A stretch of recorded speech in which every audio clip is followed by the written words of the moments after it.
So I'm going to be doing big ads in Iowa, New Hampshire, South Carolina, and they're going to be very substantial, and I think they're very well done. I've seen the first 2 or 3 of them.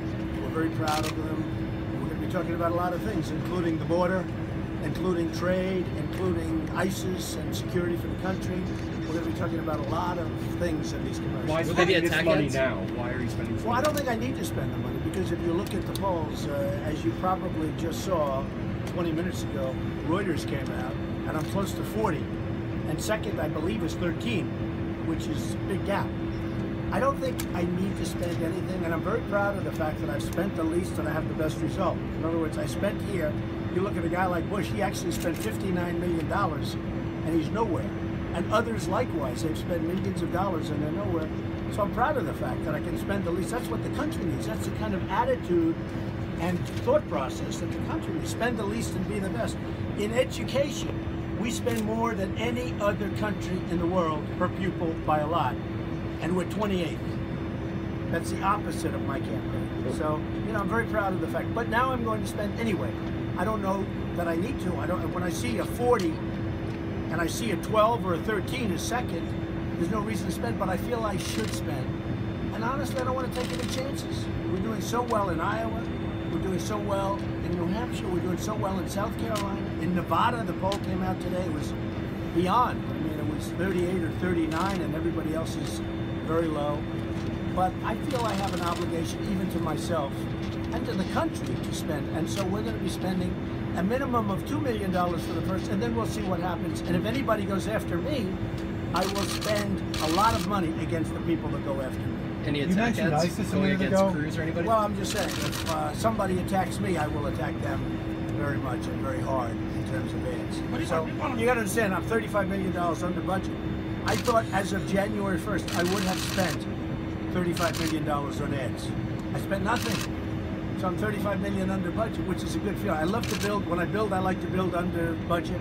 When we fix the infrastructure of our country, I want that to be under budget. And it's going to come in under budget because we have people that don't know what they do. We have politicians. So we're going to fix the infrastructure, and it's going to be done at a reasonable cost, not a cost where they have 25 times overruns. We're projects that start out at X. Some of them cost 20 and 25 times what they were supposed to cost. That's gross incompetence or theft or dishonesty or something. But I look at some of these projects that start off as little projects and they end up being disasters. We're going to end all of that. You mentioned ISIS a minute ago. The shooter in San Bernardino was a radicalized American. Correct. You've said momentarily keep the Muslims from entering the United States. That said, would you suspend any other constitutional rights for Muslim Americans, such as gun ownership, anything like that? I would look very seriously at people that are here that are becoming radicalized. I mean, they're using our internet systems better than we do, and we're the ones that invented it. And I'd certainly get all of the geniuses from Silicon Valley together, and we will put a stop to a lot of the things that are going on, where these young, impressionable people, in many cases children, are becoming radicalized.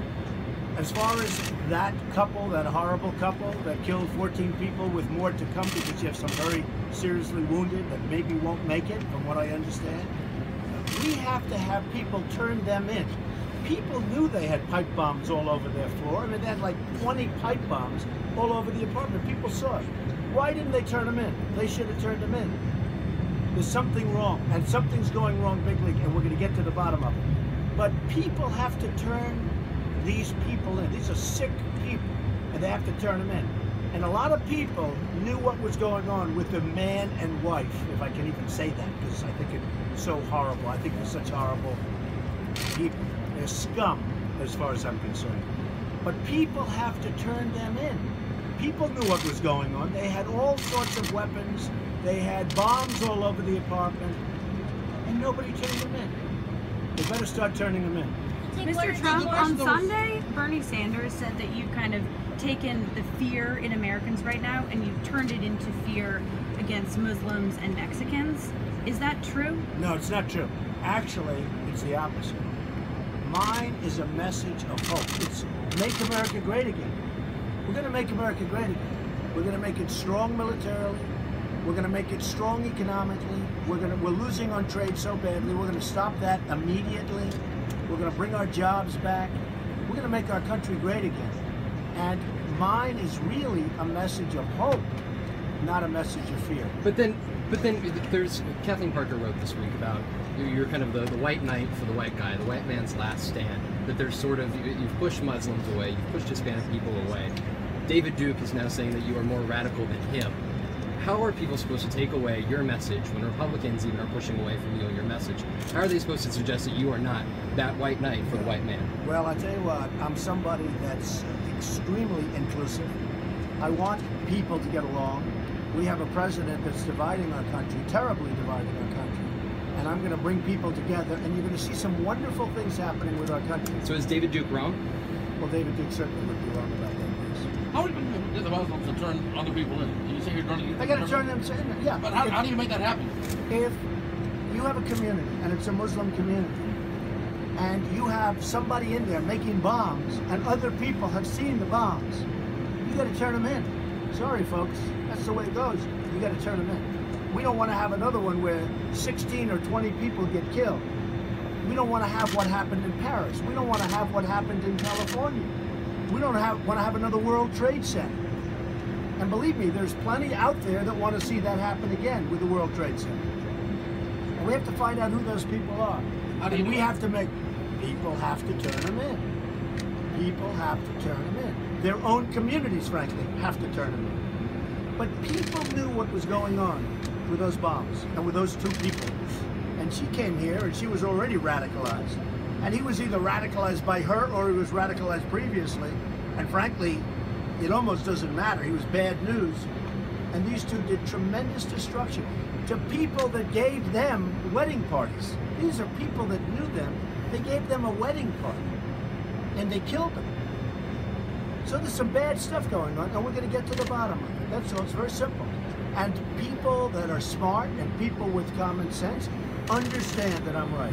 Bill Kristol, Bill Kristol suggested this week that he potentially they would look to start a third party and run against you if you were to be the nominee. Well, Bill Kristol's a loser. I mean, he said I wouldn't run, and that if I ran, I'd just have a lot of fun, and I'd get up. I mean, look, Bill Kristol's a major loser. He's lost all self-respect. He's very embarrassed to even walk down the street. People have told me that. And, you know, he's desperate. He's a desperate man. His magazine is failing badly. He's going to be out of business probably very soon. But he's hurt his brand very badly. And, you know, he's as negative as he can be because he's a loser. Do you fear a third party? That's all. Thank you, guys. Hold it one second. I'll just answer these couple of questions. No, I don't see a third party. I don't see that. Would you use language like that, like calling people a loser or saying kind of... I'm saying somebody says if you were president, yeah. If you were president. No, it would be a different tone. Right now I'm running against, it started out as 17 people, now it's down to 14. I guess another one's dropping out today, Pataki. So it's down to still a lot of people. No, I'm running against a lot of people and get a win. I want to win for one reason. I don't want to win for myself. But you would change I want your to tone. win. I want to win to make our country great again. That's why I want to win. Do you have a problem That's all with the kids? time Do you we have have. one with